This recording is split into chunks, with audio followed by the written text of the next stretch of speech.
I don't think that the controller expected us to see anything, and that they were as surprised as we were when we had this intercept, this rendezvous with something strange that to this day I cannot explain, I cannot identify, and it really wasn't clear how it was maneuvering in the way that it was moving. It was changing airspeed, it was changing direction, it was changing angles in a way that didn't make sense and didn't adhere to our understanding of physics and gravity.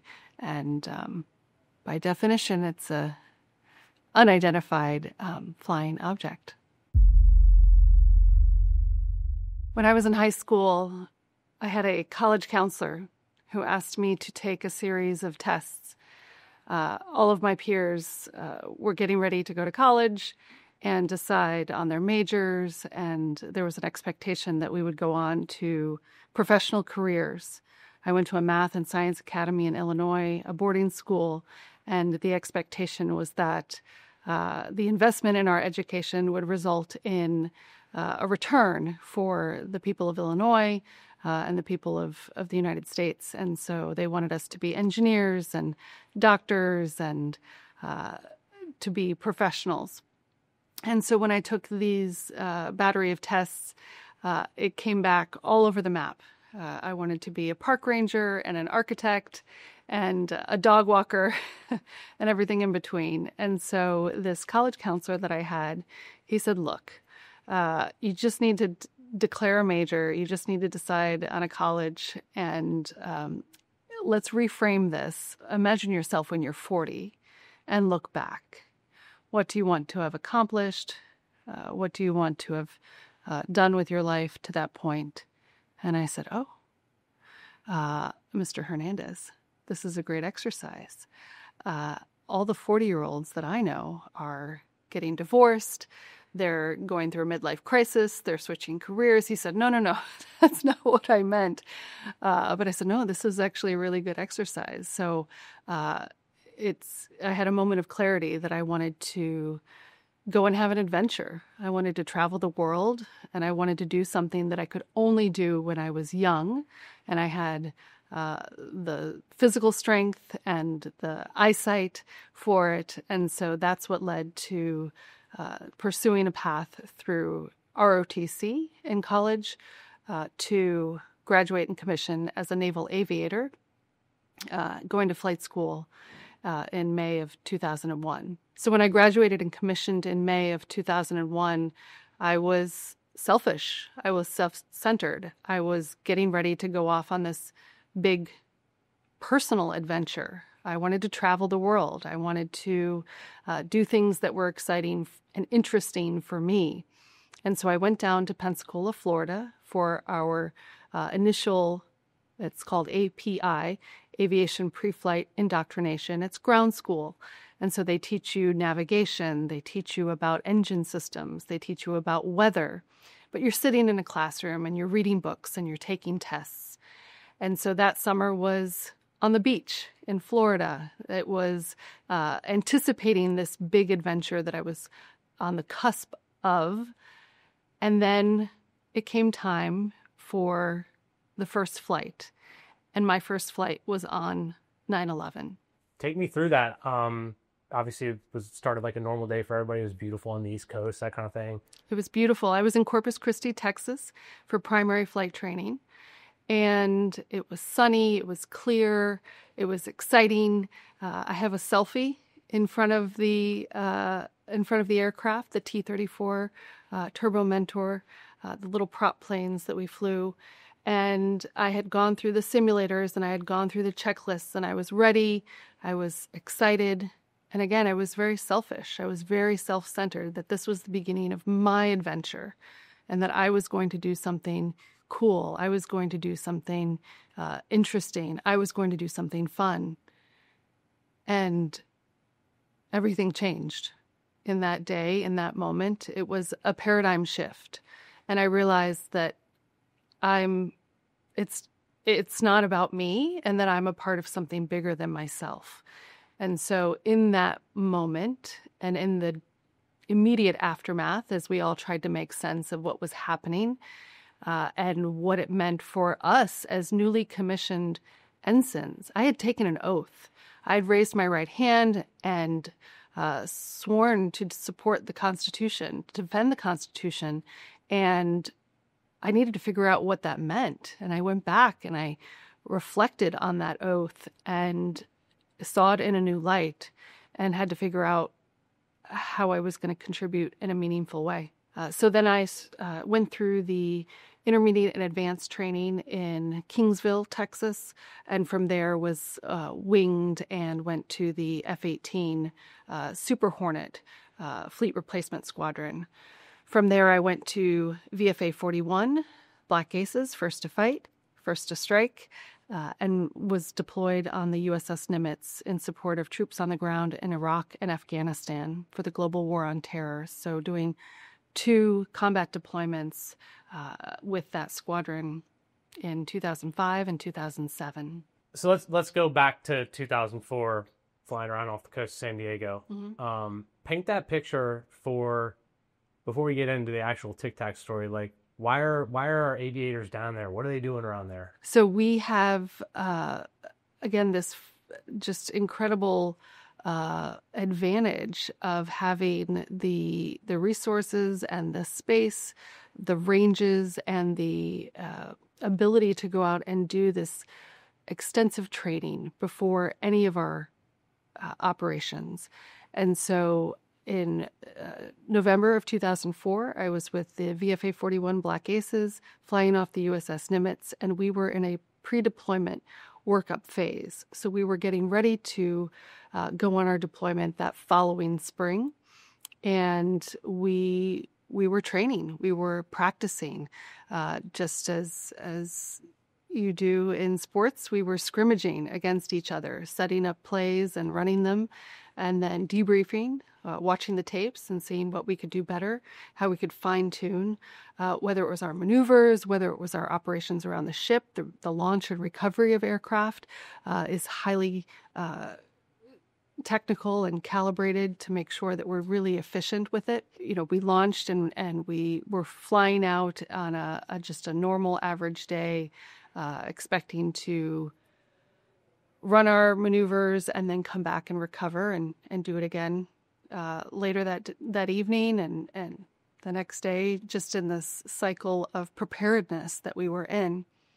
And so we were surprised when we got a call after launch and a vector away from our pre-planned, pre-briefed airspace. So before you launch, you agree on a rendezvous point and cap points where, in this scrimmage, you say, okay, blue will set up over here and red will set up over here, and we'll run at each other and do our fight and then reset to the caps. And so we were doing our administrative phase of flight. We were checking our fuel state. We were doing other checks on our systems and taking sips of water and getting ourselves ready to get into this practice mode when we got a vector to go over to a different piece of airspace in the general vicinity and check out a real-world contact. And I don't think that the controller expected us to see anything, and that they were as surprised as we were when we had this intercept, this rendezvous, or a merge with something strange that to this day I cannot explain, I cannot identify, and so by definition it's a unidentified flying object. Take me through coming up on this object. What did you see first that made you go, what the heck is that? So I was new to the squadron. I was a lieutenant junior grade and on the wing of the commanding officer, Commander David Fravor. He had a senior lieutenant in his backseat, and I had a department head, a lieutenant commander in my backseat. So I was hanging on, trying to make sure that I didn't make any gaffes or goofs, and trying to just be a good wingman, which means keeping sight of your lead, not hitting them, not getting lost, and showing up as the support that you need to be. So as we came to the merge plot, which is where the radar points, come together on the scope, we've transitioned our scan to outside. Instead of looking at our instruments, looking and scanning the horizon and scanning around. And so amongst the four of us, somebody shouted out, "Hey, look in the water." And when I looked down, I saw a strange churning in the water. So there was a otherwise calm ocean, and then this bit of white water that was churning with no apparent source. So it didn't seem to be a vessel or anything there. And if it hadn't been for that white water, and I don't know if it's related, but if it hadn't been for that as an anchor point for my tally, I don't think that I would have picked up the actual UFO itself, because that flew very close to it. And from there, I saw this strange thing that we affectionately termed the Tic Tac, because it looks like a little breath mint. And when I say little, I mean, from a distance, it's small, but we estimated that it's about the size of our own fuselage. So about 30 to 40 feet long and smooth, just like a Tic Tac breath mint, sort of a matte white color with no windows, no flight control surfaces, no visible forms of propulsion. So when we're trained and when we practice, we look for surface-to-air missiles, we look for other aircraft, and we train our scan in a way to look for paint schemes and identifying artifacts. We look for a smoke trail. We look for contrails, other things that will help us figure out what it is and where it's coming from and what its intent is. And in this particular case, we couldn't figure out any of that. And so we all got very excited on the radio, talking to each other amongst the flight, amongst the two aircraft, and the back and forth in the cockpit, and then to the controllers. So the air traffic controller in the area of our military exercise. So as I understand, and I could be mixing up the details, I understand that this object was off the surface of the water more or less, and then there was a moment where it shot up to about 80,000 feet very quickly. Could you describe that moment? So not only did it look strange and not have, it wasn't obvious how it was flying because, again, we look for wings and rudders and smoke trails and things that will help us understand which way is it going and how is it doing that. And then how can I get an advantage over it? Is it going to have a slow turn rate? How can I get angles to get a shot off if I need to? Not that we had live armament, not that we were off the coast of San Diego in a training mode, but we're always thinking about, can I shoot that down? Can I take that? And in that case, it wasn't clear what it was, and it really wasn't clear how it was maneuvering in the way that it was moving. So it was changing airspeed, it was changing direction, it was changing angles in a way that didn't make sense and didn't adhere to our understanding of physics and gravity and all of the aerodynamics that we study and really live and die by, literally, in our aviation training. Was there a speed that this thing was measured at? An estimate of how fast it traveled at maybe its fastest point during this whole encounter? So I don't have in our aircraft, we didn't have a radar lock on it. We had visual of it. There's another aircraft that came out from our squadron the following cycle that got the FLIR footage that you might have seen, the black and white grainy footage. But the air traffic controller that was on the other ship on the Princeton was the one who identified this blip on the radar that didn't make sense in terms of the speed and the altitude. And I wish that they would have told us before we launched what they were seeing. I think that they thought it was a glitch in the system. And it's my understanding that they turned the system off and turned it back on to reset it, as you do with a computer.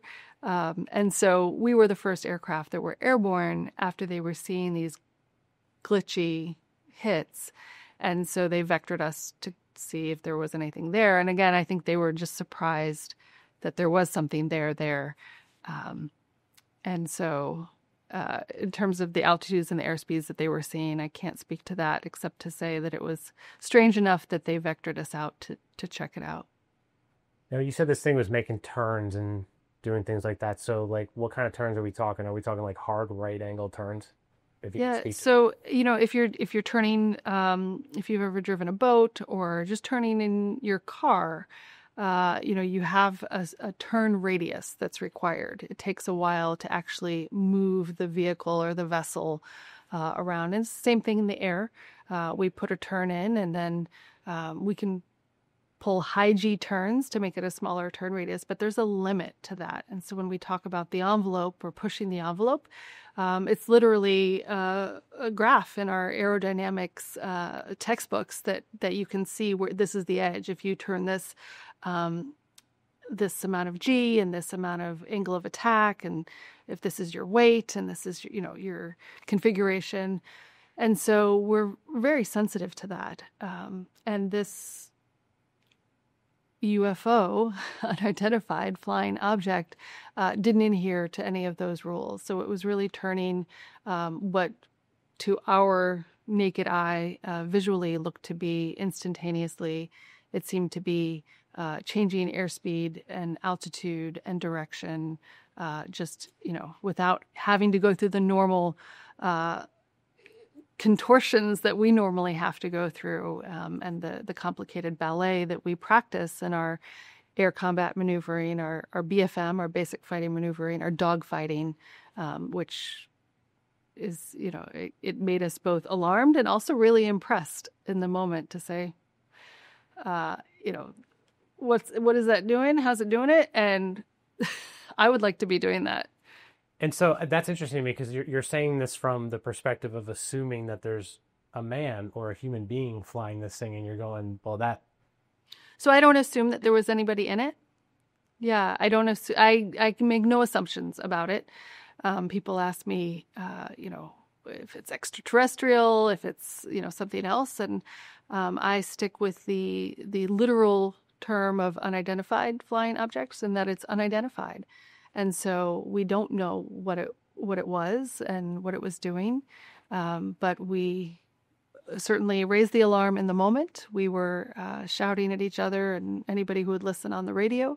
And then when we came back to the ship, we reported it, we debriefed it, and said, hey, there's something out there. And we're in the middle of a military training exercise, and we're off the coast of California. Post 9/11, that's still very real and very raw in all of our psyche. And so shouldn't we investigate, and shouldn't we divert some assets to really figure out what that is? Because if it's an adversary spying on us or otherwise doing some sort of ISR surveillance, then wouldn't we like to know that?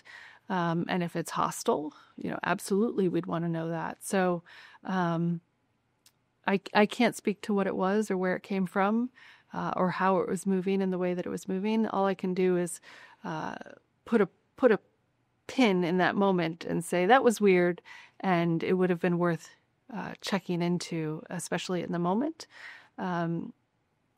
I know I was gushing a moment ago about how competent and professional and able we are as a military. This was and continues to be a crack in our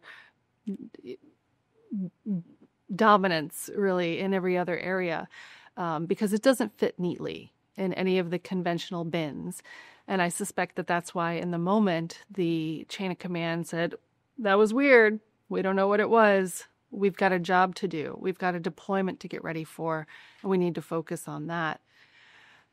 One of the reasons that I have accepted and done many interviews on this topic is to advocate for the fact that people, when they see something strange, should have a way to report something strange, not to fuel any conspiracy theories about aliens or extraterrestrial life or anything like that, but to say, as a service member, if you're out in training or if you're out on the front line, there should be a mechanism where you can report and you can register not just your own anecdotal experience, but compile it with radar data, FLIR footage, high-resolution photos, anything else that you have, and then we can build a database that then can be used to, and especially in this day and age when we have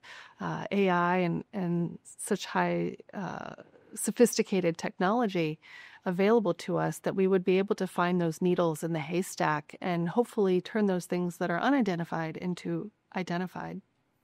I know you have to give sort of a measured answer, and I respect that. What do you think it is? I have no idea. People always ask me that, and I literally don't know, and I don't really care. In the moment I cared because it could have been a safety of flight issue. It could have been a 9/11 nightmare. Again, all those folks in San Diego and LA and off the coast of California, that felt incredibly vulnerable to have something in our airspace unaccounted for. When you have an air traffic controller saying, I need you to go over and check this out and get a visual tally and tell me what this is, that's really unsettling in the moment. We checked it out. We said, this is weird. We don't know what it is, and we don't know what it's doing or how it's doing it. We came back to the ship. Nothing happened in that nobody was hurt. There was no damage.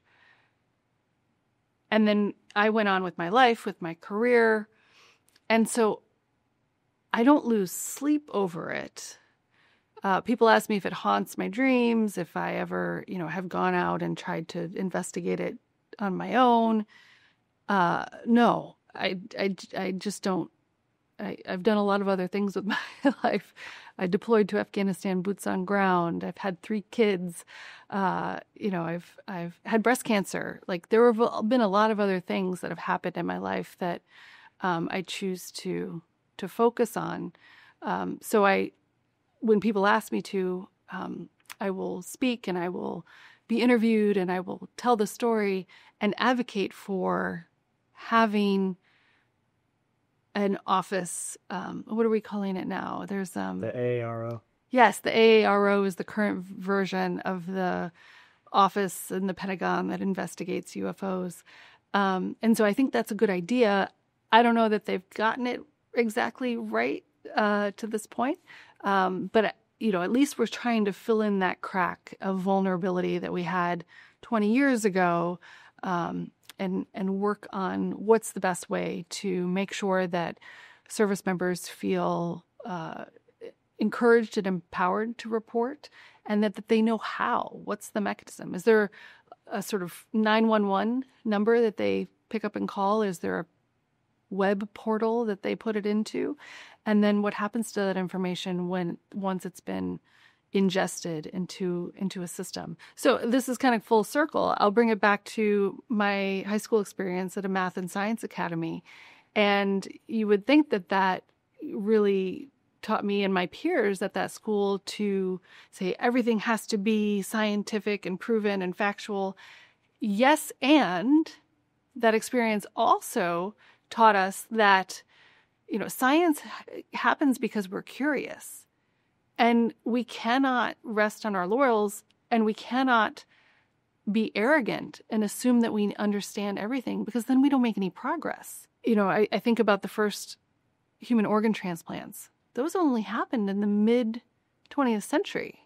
Before that, it was science fiction. It was like Frankenstein, right? If you're going to take your heart and put it in my chest, like, f*** you.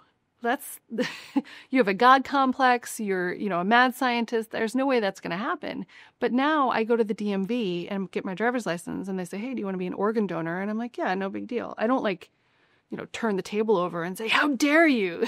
But like the idea that we could overcome something like that, something that it's unimaginable for one generation of people to then for the next generation to say like, yeah, that's totally possible. And like, it's an everyday thing. I not only assume, but I hope that we have so many more miracles ahead in discovery and technology. And, I don't know what it was that we saw that day. You're not going to pin me down by saying it's extraterrestrial or it's something, because I really don't know what it was. But that doesn't mean that I'm not open-minded and would accept some non-prosaic, sort of otherworldly explanation. Something otherworldly, like other dimension, in meaning that would break the current paradigm of what we know and think.